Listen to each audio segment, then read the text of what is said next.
ಇಂದು ರಾಜ್ಯಕ್ಕೆ ಆಗಮಿಸಲಿದ್ದಾರೆ ರಣದೀಪ್ ಸಿಂಗ್ ಸುರ್ಜೇವಾಲಾ. ರಾಜ್ಯ ಕಾಂಗ್ರೆಸ್ ಉಸ್ತುವಾರಿ ರಣದೀಪ್ ಸಿಂಗ್ ಸುರ್ಜೇವಾಲಾ ಇವತ್ತು ರಾಜ್ಯಕ್ಕೆ ಆಗಮಿಸುತ್ತಾರೆ.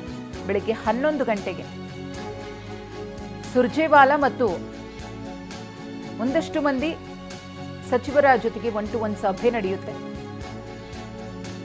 ಸಮಯ ಕೂಡ ನಿಗದಿಯಾಗಿದೆ. 2 ರಿಂದ ಮಧ್ಯಾಹ್ನ 2 ಗಂಟೆಯಿಂದ ರಾತ್ರಿ 8 ಗಂಟೆಯವರೆಗೂ ಕೂಡ ಈ ಒಂದು 1-to-1. ಹಾಸ್ಪಿಟಾಲಿಟಿ ಕ್ಷೇತ್ರದಲ್ಲಿ ಜಾಗತಿಕ ವೃತ್ತಿಯ ಕನಸು ಇದೆಯಾ? ಜಾಗತಿಕ ಅಧ್ಯಯನ ಉದ್ಯೋಗ ಅವಕಾಶಗಳೊಂದಿಗೆ ಭಾರತದ ನಂಬರ್ 1 IIHM ನಲ್ಲಿ ಓದಿ. ಪ್ರವೇಶ ಆರಂಭವಾಗಿದೆ. ಈಗಲೇ ಸೇರಿ. ಸಭೆ ನಡೆಯಲಿದೆ.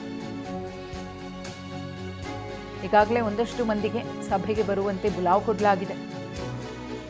NS Bosaraju, doctor HC Mahadevappa ಸೇರಿದಂತೆ 6 ಸಚಿವರ ಜೊತೆಗೆ ರಣದೀಪ್ ಸಿಂಗ್ ಸುರ್ಜೇವಾಲಾ ಅವರು ಸಭೆಯನ್ನು ಮಾಡ್ತಾರೆ. ಪ್ರತಿಯೊಬ್ಬ ಸಚಿವರಿಗೂ ಕೂಡ 1 ಗಂಟೆ ಸಮಯವನ್ನು ನಿಗದಿ ಮಾಡಲಾಗಿದೆ. ಈಗಾಗಲೇ ರಣದೀಪ್ ಸಿಂಗ್ ಸುರ್ಜೇವಾಲಾ ಅವರು ಶಾಸಕರ ಜೊತೆಗೆ 1-to-1 ಸಭೆಯನ್ನು ನಡೆಸಿದ್ರು. ಒಂದಷ್ಟು ಮಾಹಿತಿಗಳನ್ನು ಕಲೆ ಹಾಕಿದ್ರು.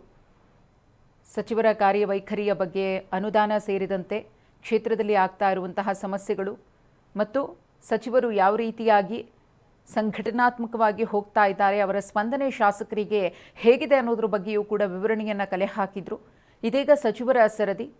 ಇವತ್ತು ಸಚಿವರ ಜೊತೆಗೆ 1-to-1 ಸಭೆಯನ್ನು ರಣದೀಪ್ ಸಿಂಗ್ ಸುರ್ಜೇವಾಲಾ ಅವರು ಮಾಡಲಿದ್ದಾರೆ. ಅವರ ಇದುವರೆಗಿನ ಪ್ರಗತಿ ರಿಪೋರ್ಟ್ ಅಂದರೆ ಪ್ರೋಗ್ರೆಸ್ ರಿಪೋರ್ಟ್ ಏನಿದೆಯೋ ಅದನ್ನು ಕೂಡ ಅವರು ಕಲೆ ಹಾಕುವಂತಹ ಸಾಧ್ಯತೆ ಇದೆ. ಅದರ ಜೊತೆಗೆ ರಾಜ್ಯ ರಾಜಕಾರಣದಲ್ಲಿ, ಅದರಲ್ಲೂ ಕಾಂಗ್ರೆಸ್ ಪಾಳೆಯದಲ್ಲಿ ಆಗ್ತಾ ಇರುವಂತಹ ಒಂದಷ್ಟು ಬೆಳವಣಿಗೆಗಳ ಬಗ್ಗೆಯೂ ಕೂಡ ರಣದೀಪ್ ಸಿಂಗ್ ಸುರ್ಜೇವಾಲಾ ಅವರು ಸಚಿವರ ಜೊತೆಗೆ ಮಾತುಕತೆಯನ್ನು ನಡೆಸಿ ಮಾಹಿತಿಯನ್ನು ಸಂಗ್ರಹಿಸಲಿದ್ದಾರೆ.